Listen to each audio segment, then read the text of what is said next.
And the Third World War would be triggered out of the Middle East, involving Israel as the trigger, and would bring about the final global conflict, which would lead to them being able to offer the solution to stop this ever happening again, which would be a world government and a single world army. And the idea of that is to say, if we have a single world army and we bring an end to national armies, then we can't ever again have a war.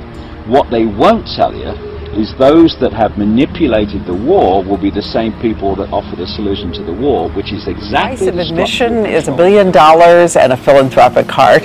And that meets the pricey requirements recently held in a secret meeting, a private meeting in New York City. ABC's John Berman has the scoop on who was there and what was going on.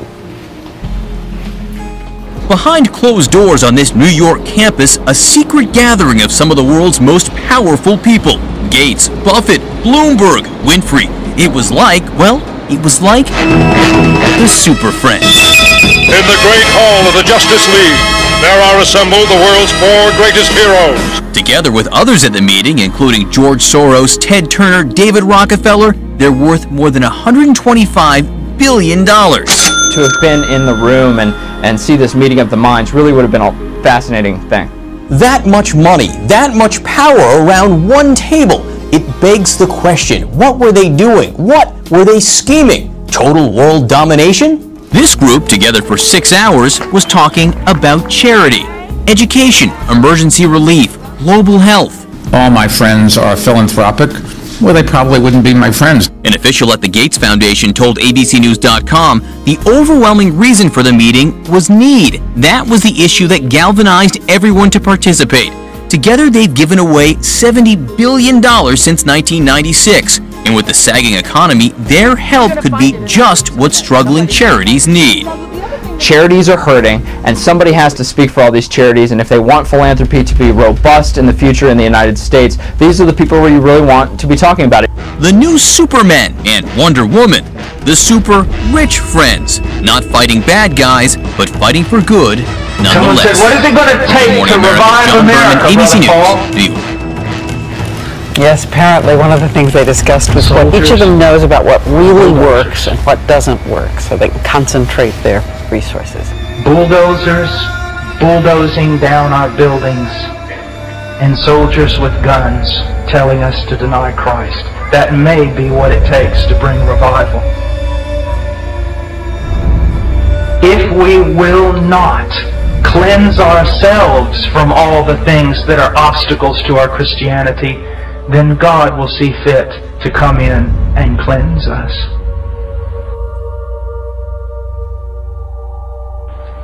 On mission for God, it's the greatest privilege, but you've got to realize that we are often so tied down.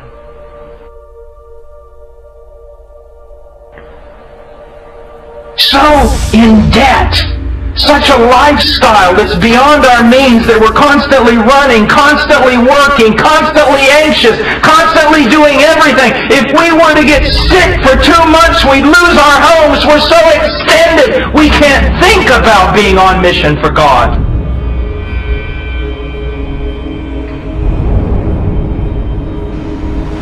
Cars and boats and golf clubs and guns and fishing poles and this and that and every other thing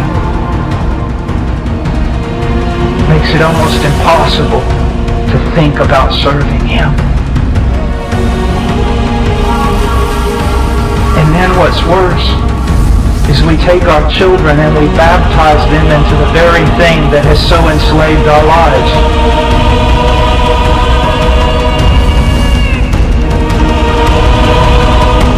Materialism and death and this and that and Christmas and birthday and soccer and football and basketball and running here and there and everywhere until we can't even be together as a family, but we're going to go on mission for God. You see, when you talk about revival, you can't talk about just getting zapped by God. You've got to talk about an entirely radical restructuring of your life, because for the most part, Christian life in America is anti-biblical.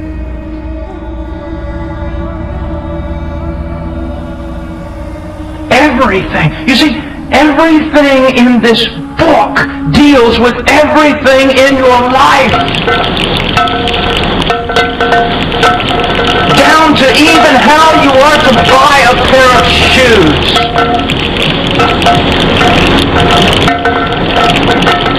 Everything is here.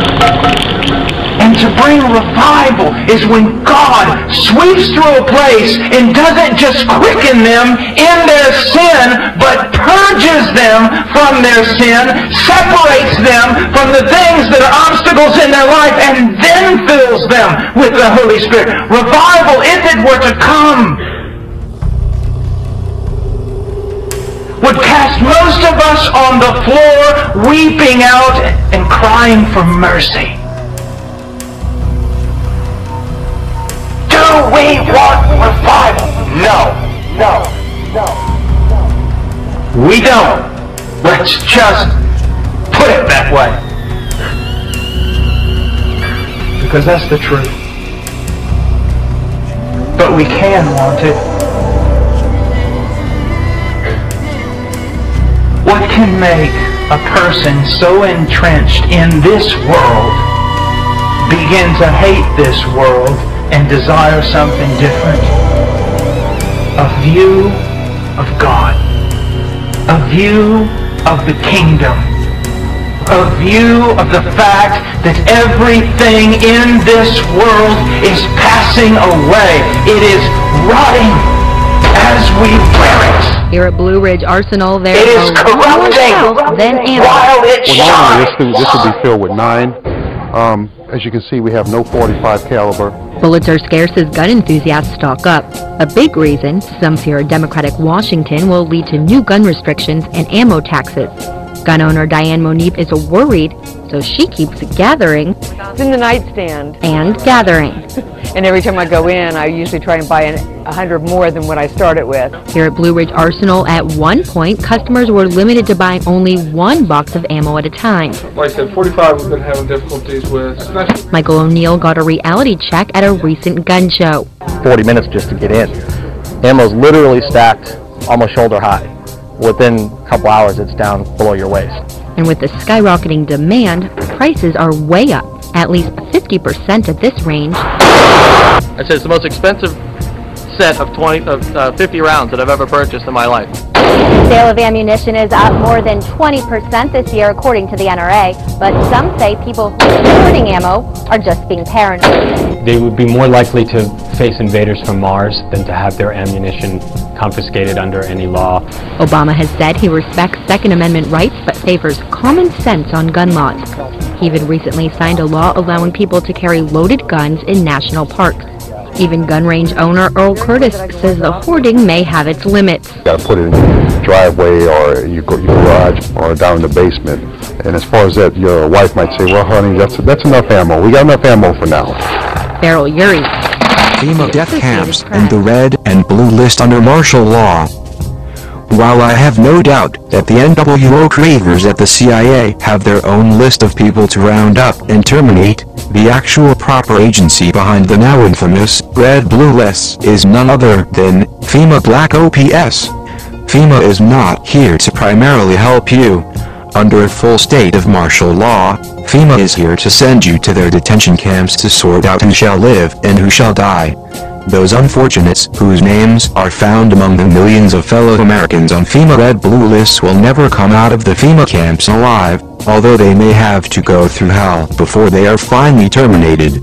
Such offenders are essentially deemed resistors of the New World Order, as my CIA and military insiders told me personally. Oh, all of us in the CIA know all about the concentration camps in America and their purpose. We all know that their purpose is to terminate resistors of the New World Order under martial law. Source Michael Mahoney, 20 years Naval Intelligence CIA under Bush Sr. For example, the FEMA death camp of the Mojave is a full-gas incriminating death camp, dedicated to the termination of all on now FEMA's investigating the deaths of 2 people in a sweat lodge ceremony last week as a homicide. And the probe involves a very high-profile person. CBS News correspondent Ben Tracy has the story. Police are focusing their investigation on James Arthur Ray, the motivational speaker